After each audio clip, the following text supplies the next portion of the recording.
Hi, I'm Alexander Cummings, and this is me. This is me. This is me. Yeah. This is me. Well, hello, ladies and gentlemen. I'm D. Curtis. You're watching This Is Me, yet another episode. And this time around, I'm in the presence of a noble man called Mr. Alexander Cummings, who we're about to find out a lot more about. So sit back, enjoy, relax yourself. Mr. Cummings, thank you for having us. Thank How you. doing, It's sir? great to be with you, D. Curtis. I'm looking forward to this conversation. So do I. So, who is Mr. Cummings? Mr. Cummings is a son. He is a husband. He is a father, a grandfather, and one who passionately cares for his family, his friends, his relatives, and his country. And these are all a function of kind of my priorities in life. As I mentioned, I'm a husband, I'm a father, I'm a grandfather, I'm a son, I'm a brother. And again, I care passionately about our country, and anything I can do to help change the direction of Liberia is something I'm committed to doing. Great, great. So I would like to start from the aspect of being a son. Walk me through your childhood in Liberia. How did it all start? Your parents, where you grew up, where were you born? Sure. So I was born in the old government hospital. Okay. Used to be at the top of Ashman Street. It's no longer there, but I was born there. We lived in on Bushra Island in the Point 4 area Okay. for many years until I was 12 or 13 years old. And there, you did all the things young people did. We played football. I went to demonstration school while living in Point 4. And then we moved to Fiama in Sinko. As I said, I don't know, 12, 14 years old, somewhere in that range. Right. And then I went to Sevier for high school. Lots of friends and girlfriends, all the normal things, young Liberian boys did at the time. Okay. I went to Cuttington for a year and a half after high school. In high school, I was always active in student politics as well. Okay. Class treasurer, sometimes class senator. I was senior class president when I graduated from Serbia. Went to Cuttington for a year and a half. I was also involved in politics at Cuttington as well. And then I went to the U.S. for undergraduate school. All right. I studied. Let's stay right there. Go back to Liberia? Yeah, let's go All back right. to Liberia before we go to the U.S. So when you played football, were you a striker, defender, like you the people who used to keep people boom, or what position you played? I was more sort of midfielder forward. I wasn't a striker, but to be honest, I wasn't very good. I like to be honest with myself, right? I know my area, Right. right? And I played football with a lot of passion, Okay. right? I mean, I played the game with a lot of passion, but I wasn't very good, to be honest. But I played midfield, and sometimes I would play forward. No, I was never a striker. Okay. Yeah. So let's dive deeper into your family. Dad, mom, do you have siblings? Yeah. So no, thanks for that. So my father, I'm named after my father. I'm his junior. My father's deceased now. Sorry to hear that. But my father grew up initially in Harper, in Maryland, Right. where the Cummings family is from. And then he came to Monrovia to live with a much older sister. And he was a ward of his older sister. And I went to high school in University of Liberia at the time. And then he got a scholarship and studied at American University of Beirut. Started at the Ministry of Education as a cadet. So he's been in the education field his entire career Right. as a cadet, and he kind of rose up through the ranks. But then he left government in his late 40s, early 50s, and actually went into the priesthood, became an Episcopal priest. Okay. Yeah. So we grew up in the Episcopal church. grew up Episcopalian. I'm now a Methodist. There's a story to that we might get to as well. Right. My mother was a midwife. She was my mother was born in Monrovia, Io. Taylor Cummings. Taylor was her maiden name. She went to CABA for high school, and then she became a midwife, a practicing nurse, if you will. And she was also a small businesswoman. She used to sell women's clothing and underwears and that kind of stuff. I have 3 sisters. Unfortunately, one is my younger sister is deceased, but I'm the third. I'm the one of four children, and so I'm the third. I had 2 older sisters. So the only boy? I was the only boy. Yeah, correct. So you got to step up. I had to step up. Sometimes people think I was spoiled because I was the only boy, but actually my mother was actually tough on me, which is good. Right. I give both parents, my father and mother, a lot of credit for who and what I am today. Right. The values they had of hard work, integrity. My mother used to always say, hard work, don't kill anybody. Right. She used to push me and us, and of course, a lot of prayers from my parents. But we're very close. I'm close with my sisters. And as I said, unfortunately, we lost our younger sister in 2017. So that's the kind of immediate family. I'm married to Teresa, my wife. Let's go back to mom, and then we'll go back to your wife. Yeah, that's how you tell when somebody really in love. I want to talk about a wife real quick, but we'll go back to your wife later on. Absolutely. I saw you recently left Liberia to visit your mom. How was your visitation? How's she doing? She's doing okay. You know, mommy will be 94. 94. In August this year. And it's just it's an actuarial fact that we don't have too much longer with her. And so I don't like to stay away from her for extended periods of time. Right. And she's in rehabilitation. She's in a rehab place in the city. So we went to see her. And, you know, thank God she's doing okay. I sometimes describe mommy as being tired. Right. After living for so long, all this Right. while. But we thank God she's still with us. And it was good. It was good to see her, spend time with her. And as I say, decard it as often as I can, because it's a matter of the arithmetic. Right. At 94 in August, Right. we're not going to have her for too much longer. I hope it's a very long time, but Right. the statistics say probably not. So you're the one that disciplined you in at home, or was it that? Both. But the discipline is in a different way, D. Curtis. My mother used to actually beat her with a rattan, right? Right. And my father would have these firm talks. It was almost as effective. I mean, he'd sit you down and lecture you. And so there was kind of yin and yang. Right. Depending on the violation, I Right. would call it, you know, they would determine who did what. Right. Yeah. But they both had a lot of influence on my life. And I think I'm a bit of both of them, I think. My father was very deliberate, very focused, quiet, almost shy. Right. And to a large extent, I am. So no, both parents, you know, influenced me in different ways. And so I'm very grateful for. And you know, I tell people, dear Curtis, that it's a true blessing because you don't choose your parents. That's right. That's You right. don't choose the circumstance you're born into. And so I was blessed to have the parents who worked very hard.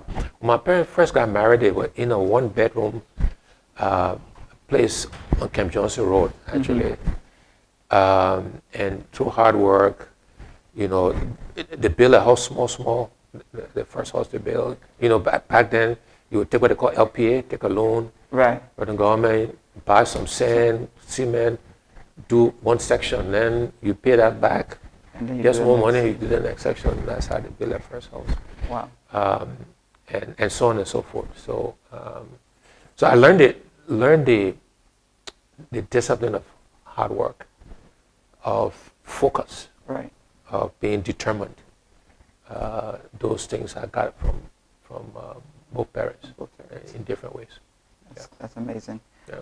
I know most parents, they have a way where when you're misbehaving, they can send you a signal. Sometimes it's a look, sometimes a clear of a throat. What was it in your home? It was more look, I would say. Just give you that evil Yeah, eye. just give you that evil eye, like Let me see it. yeah, get in line. Don't Okay. don't misbehave. And then there were clear rules. Like when we went to church, Right. my mother would say, "Go to the bathroom before we go to church." But when we went to church, we're not going to get up to go to the bathroom. If the service was 1 hour, 2 hours, whatever, You're there for the whole we're thing. there. Yeah, the rules were clear. Right. The rules around studying, there was just some basic things that those were expectations. There was never any question because that I would go to college, to university, right? Yeah, my mother didn't go to university, Right. and she was determined that we would all go to university. So now you wanted to talk about the love of your life.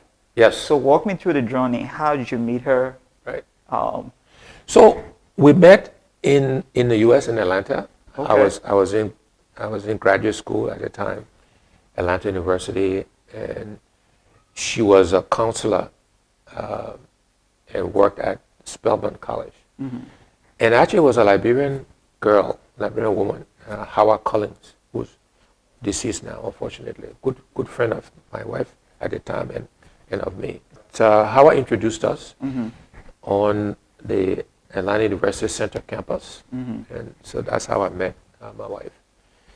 And in fact, the introduction was interesting because Howard said, "Come go meet your future wife." oh, really? Just like that? Just like that.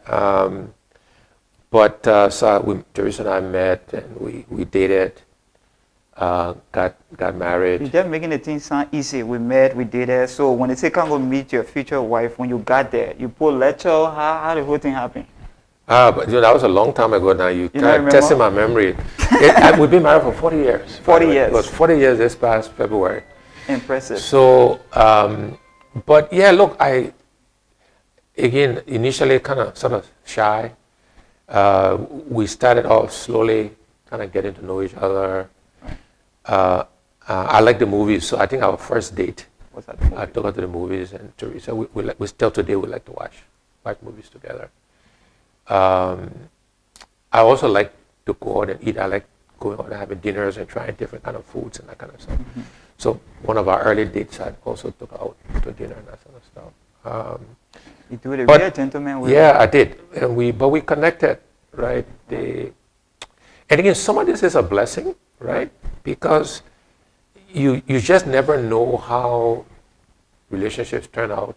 Right, You never know how you will grow and how your wife will grow right. together, and that's so.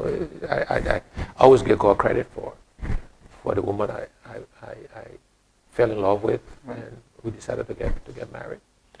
The other thing I would say to you, in my career, I moved around a lot Right. because of my job, both in the U.S. and internationally.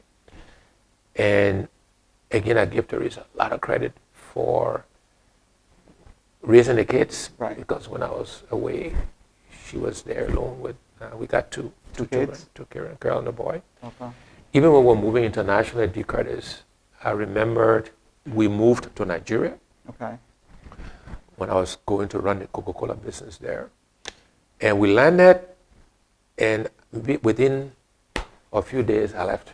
I had to go travel, and I left Teresa in a new country, kind of all by herself.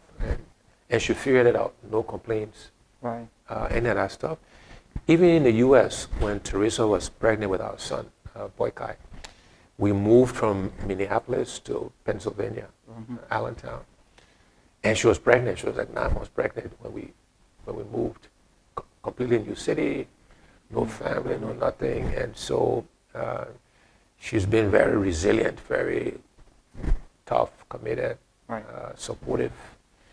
And so the success I say we have had, not I. That's a good way to look at it. We have had success together. Yeah. And she takes as much credit. Yeah. She certainly takes a lot of credit for who our children are today. Right. I think I helped, Right. but I'll give to Lisa because I was traveling all I around. was traveling a lot. Yeah. And it was part of the sacrifice for where we are today. That's right. Yeah. My daughter Ayo, she's an actress, which is a hard profession. Was she acting here? No, Here? in the U.S. Okay. She also teaches as well. Kind of that's how she supports kind of the starving actress Right, type right. stuff. And so now my daughter Aya, and then I have a son Boykai. Boykai, he's in business. He lives in Johannesburg. He's married to a South African. Ayu is not married. Boykai is married to a South African, so he lives there in South Africa, Johannesburg, with his wife. And he's got 4 kids, 3 girls and 1 boy. So that's how we got our grandkids. And again, as a family unit, we're very, very close. Right. And as I mentioned, 2 of my sisters, my mother are still alive, and we're close to them as well. So that's kind of the kids and the grandkids. Care to share any one of your proudest dad moment? Well, I think when both of them finished university, were proud moments for us. Right. When my son got married, he has a wonderful wife. Lebo, I think he got blessed too. Right. That was, Far. yeah, I think so. For his sake, I hope so. Right? So proud of that. My daughter just recently was able to sort of do a deal where she'll play a small part in a movie. Okay. Still working out the details of that, but it's something she's very proud of, and therefore I'm very proud of that because she's been very persistent Right. in this effort, and so it looks like it'll work out, and therefore kind of very, Is it something very proud of big that. in Hollywood or something? No, I mean hopefully it will be big, Okay. but I think it's a horror movie, black horror movie. And then my son is doing a very good job running. He runs our family businesses, what we call the family office. And boy, guys, he's doing an outstanding job running the family office. So it's something we're very proud of. So the fact. Did you have to talk him into it? Was he interested in doing it? No, he was always interested in business. He never wanted to work like I did for a corporation. Okay. He always wanted to do something on his own business and that kind of stuff. And so what he does now with the family office is he identifies companies to invest in, and then he helps to manage them, coach people, and that kind of stuff. And again, he's doing a good job. I want to bring us back a little. When did you leave Liberia? Was it prior to the war, during the war? Sure. And, where was the destination after you left Right. Liberia? So I left to finish undergraduate school prior to the war. Prior to the war. Okay. So I was at Cuttington, and then I had the opportunity to go to Illinois. I went to Northern Illinois University, where I studied finance and economics, finance major, economics minor. And so I finished undergraduate school in 1978. I came back home, Okay. and I worked at LBDI, Liberian Bank for Development and Investment. I worked there for 2 years, and then I applied to go to graduate school, and then, the coup took place. But I always planned to come back. I wanted to get some work experience Right. in the U.S. prior to coming back. And in the process of, while working, getting some U.S. experience, then the kind of war broke up. So it didn't make sense to come back to the middle of that conflict. Makes sense. And so that's kind of where I started my international business journey. But I used to always come and go though, and visit, family, friends when it was safe to come in and out. And always had Liberia on my heart and mind, and helped in ways that I could. Individuals, That's what I was family, saying. friends, Right. sending money back home, like most Liberians do. So that's not unique. I'm sure you Right. probably have to do that as well, even now. Right. But that's started the sort of the international piece. What do you enjoy doing Perfect. in Liberia? Well, indeed, I enjoy these things everywhere, but in Liberia specifically. First of all, as I mentioned earlier, even though it doesn't show, I like food. I like to eat. Yeah. I'm moderate, so I eat everything, and I try to do everything in moderation, right? But I look forward to a good meal. And I like most Liberian dishes, but pan butter, How much are your favorite? one of my favorites. Again, maybe because the family from Maryland, maybe Right.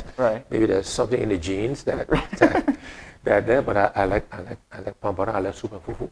So the pan butter, is it with rice or fufu or you Both. don't? I would say both. Mostly with rice, but I eat pan butter fufu too. But I like soup and fufu Soup and fufu. or soup and dumbo. So you Either eating one. with your hand or you eating with spoon? To be honest, I eat with my spoon. I eat with spoon. You eat with spoon. I eat with spoon. Spoon You or eat fork? fufu with spoon, everything. I do. Fork I do. fork with fufu. No. No, I do fork with rice. Okay. And I do spoon with fufu. Although my wife said I fooled her though, because when we first started dating, I actually cooked a meal for her.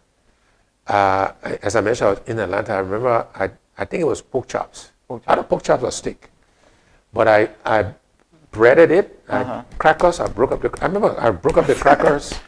You know, I seasoned the crackers and then I put I think it was pork chops in the crackers, and then I kind of put it in the oven and kind of let it bake. So and that was my only.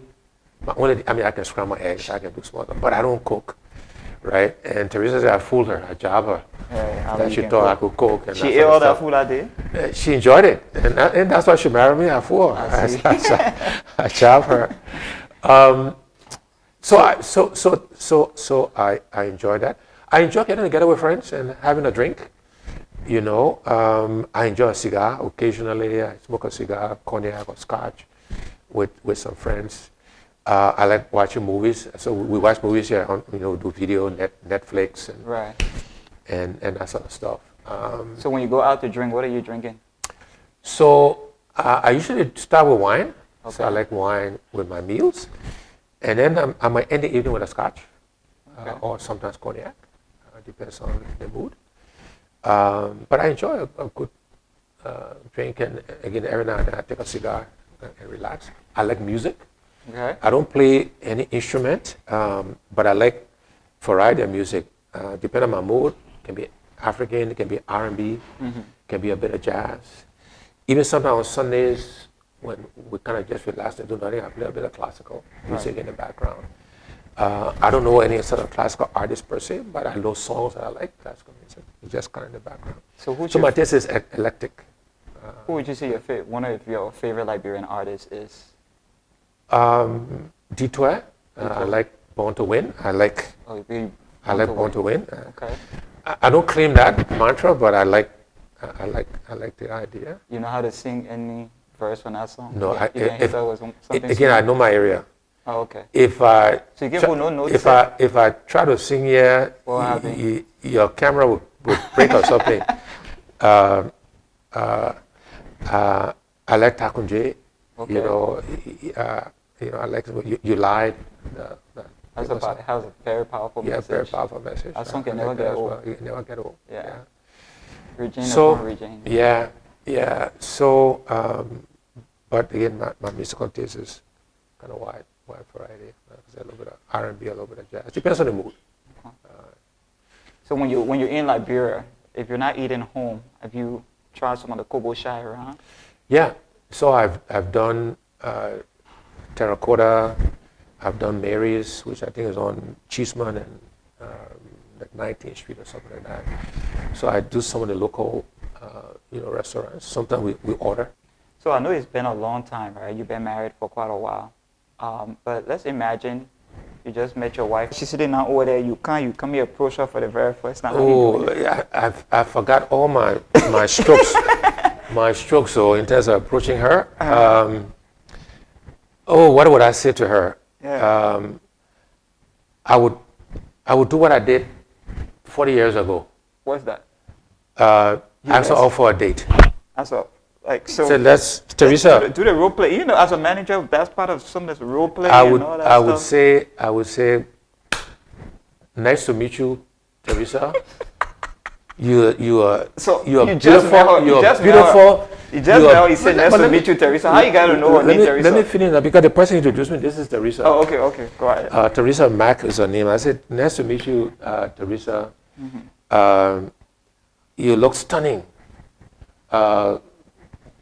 can we go for a drink? Can we have a conversation? And I would start small, along those lines, just to. What did she take? Say she's not thirsty. Then let's go eat, or let's go for a walk, whatever, right? But if she's not tested, then I know I've lost it. Then my mojo The mojo not not working. working. So before the Coca-Cola, what would you say contributed to you being promoted to that? Like, most of the time we know about the achievement, but the stuff that you cooked in the background that actually got you to that point, we don't get to know those parts. So what are some of the things Sure. that you... Yeah. So I tell people in terms of career advice because they help me in, and this is in no particular order Right. of things, but hard work and discipline, something I still have till today. So I got to Pillsbury. I remember my first few weeks and months, I was so nervous, right? And I didn't think, I don't think I can make it here. I can cut it, and that kind of stuff, which I think perhaps was normal, but slowly I kind of gained confidence that I could cope. I could compete with other people and colleagues. But then it was focus, it was discipline, it was knowing what I knew and knowing what I didn't know. So even till today, and started back then, always learning, always being curious, Right. always asking questions. Questions. Right? Never assuming I knew it all. And I also say to young people, D. Curtis, is yes, you should be ambitious. Yes, you should look ahead in terms of what you want to do Right. in the future. But if you spend too much time looking too far ahead, you miss immediate opportunities. Right. Or you miss obstacles that you trip over that you would have seen. If you're just looking over there, you're not looking down here, right? And so I always focus on what I had to do today and try to do it well. Try to be the best at it. And then it's also about relationships. It's about people knowing you, you knowing people. I had a mentor early on, person who took interest in me very early on. Okay. And helped me to understand. Get to share the person's name? Oh, it was a white American guy. His name was Terry Bowmaster. Okay. Terry Bowmaster. And he just took an interest in me and started to mentor me and tell me what to do, what to say, and all that kind of stuff, and help my career. When there were opportunities in the company, he said, look, I think you should apply for this role. It will help your development. So one of my first jobs outside of Minneapolis, I was 2 years at Pillsbury in Minneapolis. There was an opening for plant controller, plant controller in Pennsylvania. And he said, I think you should apply for this job. He said, one, it will help to improve your accounting skills because it's an accounting job. You will get to manage people early on in my career. Right. So I was, 26, 27? And how many people were you managing? I was managing about five, 6 people, accounting staff, so professionals. And it was that sort of mentorship guidance. He said, look, I think it'll be good for you. You have a strong finance background. Your accounting is good, but if you're forced to do more accounting, it will round you out, finance and accounting. Right. And you get to manage people early on, motivate them, And so that was helpful for me. And then, I had successive promotions, performing well, and then became Vice President of Finance for Pillsbury International, which was the last job I had before I joined Coca-Cola. Okay. Speaking of Coca-Cola, we know the height you got, but I want to know what was the first or the entry-level position that you held at Coca-Cola? So I was hired in the U.S. from Pillsbury, but my first assignment was in Nigeria. Okay. I went to Nigeria, and they had it all mapped out. I would go to Nigeria as what they call deputy managing director, Right. deputy regional manager, for 6 to 12 months to understand the business, understand the environment. I did that successfully, and then I became managing director or regional manager for Nigeria. And at the time, Nigeria was the second biggest market in Africa for Coca-Cola. So it was a big job. So I managed our Nigerian business. I did that for almost 3 years successfully, 3.5 years or so. And then I was promoted to what we call division president. So I took responsibility for about half of Africa, Right. based out of Nairobi. So I moved from Lagos to Nairobi. I was there about a year or so. Then I got moved to Morocco, Wow. take a different part of the continent. So at that time, I took over Morocco, Algeria, Tunisia. I kept all of West Africa. But I was only there a short while in Casablanca, less than 6 months, Okay. because there was a lot of change in the company. And then I got promoted to group president for Africa, to run all of Africa based out of London initially. So I ran the entire African continent for Coca-Cola. I did that for 7 years. I think it's the job I enjoyed the most in my career, even though I got promoted again, Right. and we will talk about that. But I enjoyed it because I was involved in Africa, my passion, Liberia, Africa. Right. I had a lot of autonomy Right. to make decisions, to grow and drive the business. But it's because I did so well running Africa that I got promoted to executive vice president and chief administrative officer of the entire company globally. Right. And sometimes hard to explain to people what that means. But Coca-Cola is a big company. We're in every country in the world, Everywhere. everywhere. The market value, so on the New York Stock Exchange, the value of Coca-Cola is over $250 billion. It's a big business everywhere in the world. And a Liberian, right? It wasn't my father's company, my mother, but I was able to rise to number 2, 3 position globally in the world. I had responsibility, D. Curtis, for strategy for the company worldwide, human resources for the company worldwide, the legal function worldwide, the IT, information technology worldwide, all of the technical functions, so manufacturing, R&D, procurement, quality, all the technical functions reported to me on a global basis. The Coca-Cola Global Foundation, sustainability. So I had a big job managing lots of people around the world, different time zones, different culture, different time zones, billions of dollars to manage. And, we did it well. Again, those attributes, building a good team, recognizing it's not about me. If you build a team, right, you empower them, you hold them accountable, right? You clear on the expectations. You clear on the results you want to achieve. You measure people. You encourage them. You support them. You give them credit and recognition. You don't take the credit for yourself. Because at the end of the day, D. Curtis, people remember the leader. Right? So let your people take the credit. Empower them. Get good people. Don't be intimidated by people. I always want to hire people smarter than me. Because I don't know it all. And if you hire good people, they do what, as a leader, you will get a credit. So speaking of hiring good people, people smarter than you, what's your vetting process? Like, what do you look for? Especially when you managing this vast number of people from different backgrounds. What were some of the things or the key points that you look for in an individual to have? So there's a saying, it's not my saying, it's a general saying that the best way to predict future behavior or future performance is past behavior, past performance. This is why when you go to interview, you take a resume, they look at what you've done, right? So that's where I start. I look at the person's past experience. What have they done?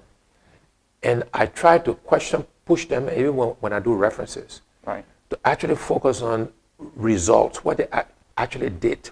What did they achieve, not activity. Sometimes people assume being busy and a lot of activity with results. You can be very busy and achieve nothing, right? So it's trying to really probe the person, looking at the resume, and when you're checking references to for results, what did they actually accomplish? What was their role in doing that? So that's one part of trying to vet, is to really, really push for the past performance, the past history. The other thing I try to look for in people is people who, what I call are confident in themselves, are secure in themselves. D. Curtis, people who are insecure, they would not hire good people because they will be afraid that because they're not confident, secure, to be afraid if I hire D Curtis, he will make me look bad, Right. or he will look smarter than me. When you're confident in yourself, when you're secure, it's okay. D Curtis will be better in some areas than you are. You will be better, and that's fine. And the combination, right, is what will make you collectively successful. So I try to assess how secure a person is, how comfortable they are in their own selves. I tell people one of my biggest strengths, because is I know myself. I know what I know. I know what I don't know. And I'm very comfortable with that. Right. So because I know what I know what I don't know, I hire people who know what I don't know. Makes a lot of sense. I don't hire people just to be more mini Alex or Right. mini me, I call it. I want people who are different, who complement, who bring skills I don't have, who bring attributes I don't have.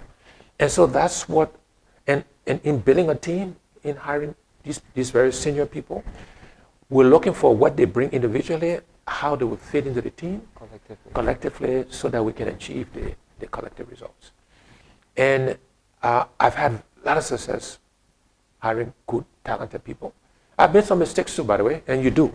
When you hire people, you will not get it all right. Anybody tell you everybody hires, well, they lying to you, right? But more often than not, we get it right. A place of tolerance or a place of celebration? Where would you rather be and why? I mean, how do you describe a place of tolerance? I understand place of celebration. Where you're just being tolerated. They're just coping with you. I would say it depends, Okay. D. Curtis. Net, you want to be, it's sort of easier to be in a place where you celebrate it. Right. I mean, it's kind of easy, right? But there are times and there are situations where to make the sort of change that is necessary to accomplish some of the results, because achieving results and success is not easy. Right. You gotta be comfortable being tolerated. You gotta be comfortable sometimes not being liked. You gotta be comfortable sometimes not people liking your decisions. If you're not comfortable with that situation, you will not achieve anything significant. So yes, it's easy to be celebrated, and many people like that. I'm human. That's easy. I like that too, right? But in my work and life experience, Right. achieving ultimate and sustained success, achieving results, transforming situations and circumstances require a higher tolerance for being tolerated, for not being popular, people not liking your decisions, people sometimes in the moment not understanding your decisions. Right. I'm also a person that believes that, for example, when people are not performing, you need to sit and have the hard conversation and give them a chance. But you can only give people so many chances. Right. After a while, they are better off, and you are better off sometimes separating. But you do it with dignity. You treat them well. You don't disrespect people. You don't make them feel like, whatever, right? But sometimes that tough love is required if you want to achieve great things. And so that's why I say it depends. Celebration versus intolerance. It sounds like you comfortable don't both. mind the celebration, but you rather be okay. Well, to achieve good results, Right. then not that I enjoy it, but it's necessary. Right. Yeah. So what's the driving force or the motivation behind wanting to be the next president of the Republic of Liberia? Yeah. So the way I try to answer that, and I hope people understand, is as follows. First of all, I go back to the fact I've been blessed. And I say that deliberately. Some people say lucky. I say blessed. Right. As I mentioned, parents are hardworking, good values, right from wrong, integrity. I'm blessed to be a Liberian, something I'm very proud of. Right. Blessed with half a brain. So that's not a choice. It's a blessing. Mm-hmm. And blessed to have had some success in life. And so, D. Curtis, I look at all of these blessings and I thought, look, I need to use some of this to help Liberia, the country of my birth, the country I love and care for, the people of Liberia. And there are many ways to help, not just the presidency, right? And there are other ways we help. We have a foundation, we do other things to help people, situations. But if you want to impact all 5 million or so Liberians, if you want to impact their lives, the presidency is the job that allows you to do that. And so as I look at our country, because for me it's about transforming the lives, the presidency is not the destination, it's a means to an end. Okay. The end is how do we change the country? Okay. How do we reduce the suffering? How do we help create jobs for our people? How do we help educate our young people, give them training? How do we give them some of the opportunities I have? Right? And if you want to impact all of those things, improving healthcare and education and infrastructure, and again, reduce the suffering, give young people jobs, student development, the way to do it is through the presidency. So the presidency is not the destination, it's a means to an end. Right. The end is how do we improve the lives of our people? How do we transform our country? That for me is the passion. The job just allows me to do it. That is my aspiration is for changing Liberia, for making our country different. But my aspiration is not the presidency. The presidency is the means to an end. Right. You understand what I'm saying? Yeah, I got you. The aspiration, the determination, the focus is, because I think we can do better. Liberia deserves better. D. Curtis, we are too rich a country for us to be so poor. I travel the length and breadth of this country. I see the resources. I see some of the resources leaving Liberia. I was in Wiswa. Used to be the diamond capital of Liberia. I don't know, maybe you're too young to remember. The diamond almost completely gone. I was in Wiswa late last year. It's in Papalu. I was with Senator Natin, our chairman. And there is nothing left in Wiswa. Everything is the diamond gone. And there's nothing, no running water, no good schools, hospital, nothing. That cannot be. That should not be. Not with a country with the resources we have. And by the way, it can be a win-win. We have a win-lose mentality. If I win, that means you lose. Yeah. We can manage resources so that the corporations that invest, they can make money. And then People can benefit. We can do the rules. Everybody can win. It's all about how we manage the resources. It's all about understanding the value of the resources. It's understanding the economics of the various industries. How do the folks make money? What kind of return do they need? And what do we need to develop our country? We can find a win-win for our country. And so, I see all of that, and I think I can build a team of Liberians that working together, we can transform our country. And I used to wear we deliberately. You said wear what? We, W-E. Okay. Not I, we. Oh, okay. I got it now. Yeah, because if anybody thinks just they can do it, Right. I tell you for free, they're lying to you. Right. It would take the collective effort of many us, Liberians in general, but collective leadership to do what's required to transform and change this country. But it can be done, not overnight, not easily, but it can be done. And that for me is the passion, is how can we work together. I view it as sort of servant leadership. Right? It's to serve the people. I serve at the will and pleasure. I'm not there to play big shot, to lord over people, right? It's how we serve them, how we make Liberians better, how we make the country better, right? That's the passion, that's the goal. And the job is a means to an end. And I hope Liberians understand that it's not, people say, oh, the man Abu, I'm Abu to change the country. I don't apologize for being Abu. I'm ambitious to change the country. I'm not Abu for the job. The job is just will get me to it. Yeah, it's a means to it. As a child, I never thought I would have the success I have today. So, in fact, when I was younger, I changed my mind about what I wanted to be several times. Right. At one time, I What's wanted to the be like most young people. I Right. think. At one time, I think I wanted to be a doctor. And then I'm not sure what happened. I decided no. At one time, I thought I wanted to be an engineer, right? And then I settled on business and finance and accounting, economics. And the level of success I achieved in business, it wasn't something I dreamed I would or thought I would. But I'm blessed that I did.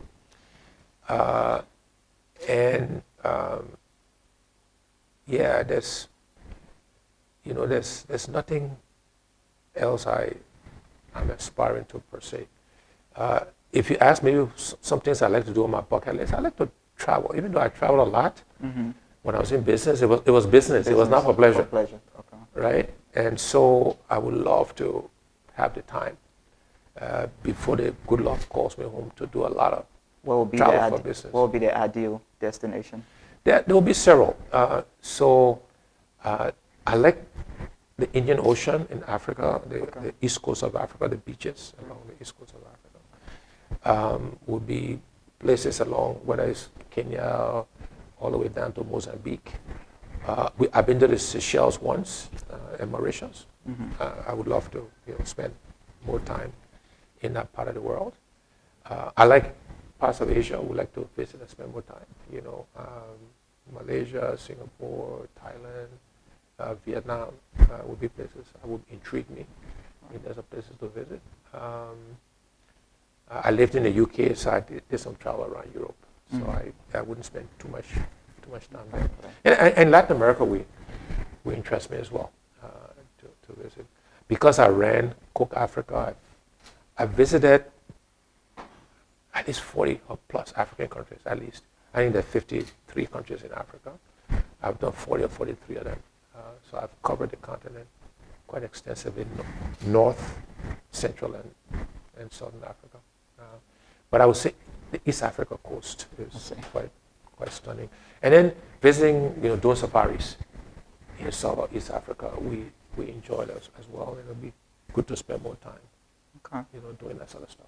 I'll allow you to give your closing remarks, to our viewing audience. It could be a quotation, it could be your message, anything. First of all, D. Curtis, thank you. I actually enjoy the conversation.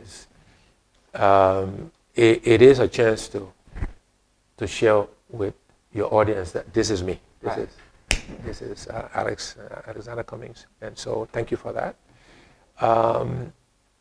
I want to just remind Liberians and any non-Liberians who are listening to this conversation is that my favorite quotation that I keep repeating here in Liberia is that we can't keep doing the same thing and expect different results. Right. That is true in your personal life, and it's true in our national life. And the example I like to use is if you're a student and you go to school, you made C last semester, you want to make a B. Right. If you keep your same study habits, you might even make a D because the lesson is getting harder. Right. If you want to make a B, or even to maintain where you are at C, you got to do something different. You got to study harder. You can't keep doing the same thing, right? Right. The other simple example I like to give for people to understand that concept is if you have a radio, a battery radio, and the battery runs down, but you keep putting the same battery in the radio will not work. Right? You got to put a new battery in the radio. And so whether as a country, as a people, we think about our personal lives or our national lives, I encourage people to do something different. And this doesn't necessarily have to be a Liberian thing, right? Right. Even you, D. Curtis, it can be small. It doesn't have to be major. Right. But do something different. Do something to get a different outcome. And it will all not work. Right? But if you keep doing something different, some will hit, some will work, right? But if you just keep in the same rut, the same routine, and just somehow you expect a miracle. Right. Yeah. Right? And so that's a message I want to leave the audience with. But again, to thank you for a good conversation. But a lot of my interviews can be more serious, that kind of stuff. And this is a chance to just talk about myself. Exactly. Who I am, my wife, family, kids. Right. And then people get to know me. Yeah, and that's the void that we saw, whenever we see you guys in an interview, you said this, No, none of me say you did this. No, that your policy. None of my policy. You know. Right. So we really don't know our leaders like that. Right. You know. So the opportunity here is for us to get to know you, Right. and we certainly do appreciate the opportunity to hear your story, know how you got to where you are, and stuff like that. That a young boy out there can sit and say, if I do these things that he did, right. I might end up like him. Right. So that's the whole motive behind This Is Me. Right. Well, Mr. Cummings, thanks again. It's been a pleasure getting to know you, your background, aspiration, and everything that you have to share with us. And I hope you guys have some nuggets, some takeaway, because I certainly do. Thanks for watching This Is Me. I'm D. Curtis. See you on the next episode. This is me. This is me. Yeah. No one else can tell my story. No one else but me. Oh yeah. This is me. This is me. Yeah. Get to know who I am from me. 'Cause this is me. Who would you love to see on This Is Me? There are a lot of young Liberian entrepreneurs, Okay. business people that are doing very well. I think the president mentioned one in his State of the Union address, the J-Palm, in his State of the Nation address, J-Palm, Mahmoud Johnson. Right. Young, I don't know if you know I Mahmoud, know. but he runs J-Palm. He would be a good guy, Right. good feature. I mean, the other, Lavetta Sandolo, she does a lot of small businesses. Brenda Brewer-Moore, who does the schools and learning, Right, libraries. Richelieu Dennis, if you've heard the name Richelieu. He and his partner named Tatma Liberians, they own Shea Moisture Cosmetics. Right, And they right. sold it Can to we try reaching out Unilever. to- Yeah, I think we try reaching out to them. I can help facilitate that Okay. if you want. But he would be a good guy to feature because this is a Liberian who went to school here. I think he went to St. Patrick's, Right. went to school here, and he's done extremely well. We certainly appreciate that. And there'll be a few others Liberians in the U.S. who I think would benefit from this exposure, and Liberians and others would benefit from seeing them. So it's important that we provide opportunities for people to aspire Right. to see what's possible.